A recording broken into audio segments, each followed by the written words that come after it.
Welcome to the U.S.-China Policy Foundation's 23rd annual gala dinner. It is truly gratifying to see so many faces in the audience who share an interest in promoting positive U.S.-China relations.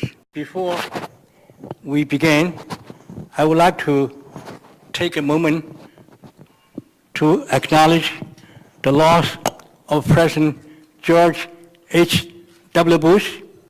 It seems fitting that his funeral was this morning, the same day we have gathered to recognize the importance of the U.S.-China relationship.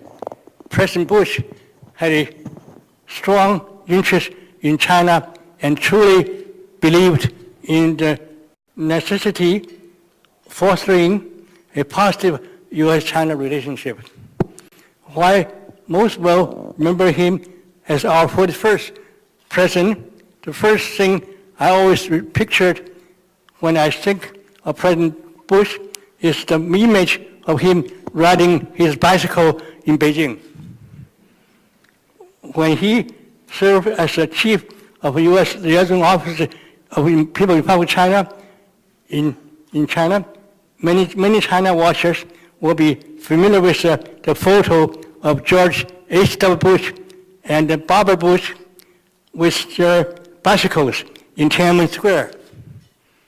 I had the great honor of first meeting with Bush when he arrived on bicycle at the gates of the U.S. Liaison Office in Beijing in 1974, August.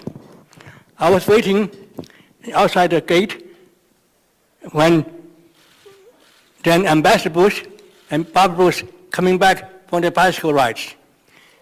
And he said, "What can I do for you?" I said, "I'm waiting for my friend." He said, "Come in, come in." He opened the gate for me, going to the compound inside the liaison office. That was 1974, August, 45 years ago. I never forget that image. He was so warm, so helpful, so kind. This is what President Bush is all about. And I always remember him. I would like to ask everybody to observe a moment of silence in remembrance of the 41st President of the United States, George Herbert Walker Bush.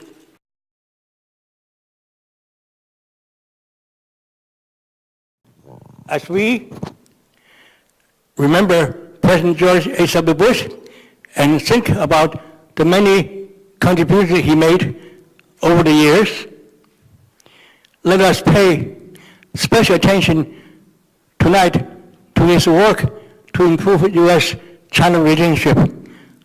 On the occasion of the 40th anniversary of the U.S. normalization relationship, it is important to recognize the hard work and effort that has gone into fostering the vital bilateral relationship from Dr. Kissinger and President Nixon opening up the door in 1972 to those like President George H.W. Bush, who had the daunting task of building ties during a period of transition, to President Jimmy Carter, who met with Deng Xiaoping and announced normalization, and to all those whose names are not well known, but who worked behind the scenes doing research, forging ties, and working tirelessly for a better, more positive relationship in the future. It is this passion and dedication that also drive the work of the U.S.-China Policy Foundation. I am so proud to be able to stand here today celebrating our 23rd anniversary. This is a great accomplishment, but it is one I know would not have been possible without our friends and board members. It also would not be possible without our sponsors.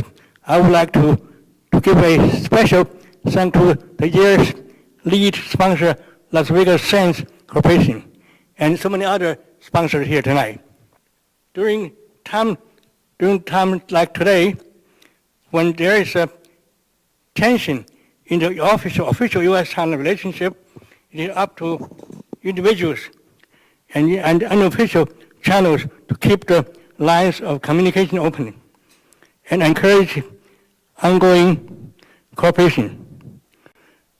I applaud everyone here tonight, as well as tonight's honorees and speakers for your efforts, and hope we will have pledge to continue to promote people-to-people diplomacy, cultural exchanges, and mutual understanding.